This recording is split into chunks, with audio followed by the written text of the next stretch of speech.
उसका नाम था जियोर्डानो ब्रूनो और वो पैदाइशी बगावती था। वो इस छोटे ब्रह्मांड वाली बकवास सोच को बदलना चाहता था। नेपल्स में एक नौजवान डोमिनिकन भिक्षु बनना भी उसे रास नहीं आया। ये वो दौर था जब इटली में विचारों की आजादी नहीं थी। मगर ब्रूनो ईश्वर की बनाई दुनिया के बारे में जानना चाहता था। उसने वो किताबें भी पढ़ी जिन पर चर्च ने पाबंदी लगाई थी। उसने अपनी सोच को नई राह दी। एक ऐसी ही किताब थी जो 1500 साल पहले किसी रोमन ने लिखी थी। इसमें एक बड़ी सृष्टि का जिक्र था। ये इंसान भी ईश्वर के बारे में ब्रूनो जैसी ही सोच रखता था। जिस ईश्वर को वो मानता था वो अनंत था, इसलिए उसका यकीन था कि उसकी बनाई सृष्टि भी अनंत होगी। इसके बाद ब्रूनो को कहीं कोई काम नहीं मिला और फिर जब वो 30 साल के थे तो उन्होंने ऐसा सपना देखा जिसने उनकी किस्मत बदल दी। उस सपने में उन्होंने खुद को सितारों से भरी एक गोल छतरी के नीचे पाया। उन्हें बहुत बेचैनी वाले डर का एहसास हुआ और लगा पैरों के नीचे सब कुछ उलट पुलट रहा है। मगर किसी तरह उन्होंने हिम्मत जुटाई। मैंने पूरे यकीन के साथ हाथ फैलाए और अंतरिक्ष में पहुंच गया। मैं वहां पहुंच गया जो बाकी सबको बहुत दूर नजर आता है।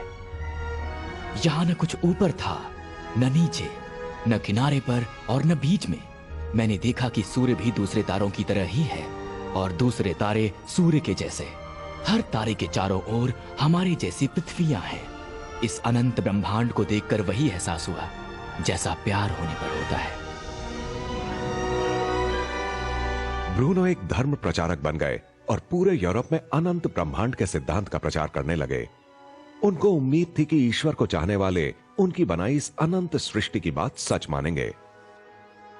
कितना अनजान था मैं पहले। उन्हें अपने ही देश के रोमन कैथोलिक चर्च से बेदखल कर दिया गया। स्विट्जरलैंड के कैल्विनिस्ट्स और जर्मनी के लूथरन्स ने भी उन्हें निकाल बाहर किया। तभी ब्रूनो को इंग्लैंड के ऑक्सफोर्ड में भाषण देने के लिए बुलाया गया।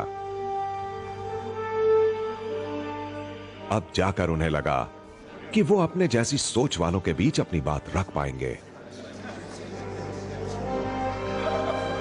मैं ब्रह्मांड के बारे में एक नई सोच लेकर आपसे बात करने आया हूँ। कोपरनिकस का दावा सच था कि हमारी पृथ्वी ब्रह्मांड का केंद्र नहीं है। पृथ्वी तो सूर्य का चक्कर लगाती है। ये ग्रह है दूसरे ग्रहों की तरह। मगर जो कोपरनिकस ने कहा वो तो शुरुआत थी। आगे की कहानी मैं बताता हूँ। तारे भी सूर्य की तरह गर्म हैं और उन्हीं चीजों से बने हैं जिनसे पृथ्वी बनी है। इनकी अपनी अपनी पृथ्वियां हैं जिन पर पानी, पेड़ और जानवर हैं, वैसे ही जैसे हमारी पृथ्वी पर है। या तो तुम पागल हो या बेवकूफ हो। सब जानते हैं दुनिया सिर्फ एक ही है। जो सब जानते हैं वो गलत है। हमारा ईश्वर अनंत है और उसने एक अनंत सृष्टि की रचना की है जिसमें अनगिनत दुनियाएं हैं। तुम्हारे देश के लोग एरिस्टोटल को नहीं पढ़ते क्या? और ना ही बाइबल को। मेरी गुजारिश है पुरानी परंपरा, रिवाज, धर्म और कायदों को पीछे छोड़ दें। जिन चीजों को हम सच मानते हैं उन पर सवाल खड़े करके नई शुरुआत करें। धर्मी हो फिर हो। तुम्हारा ईश्वर बहुत छोटा है।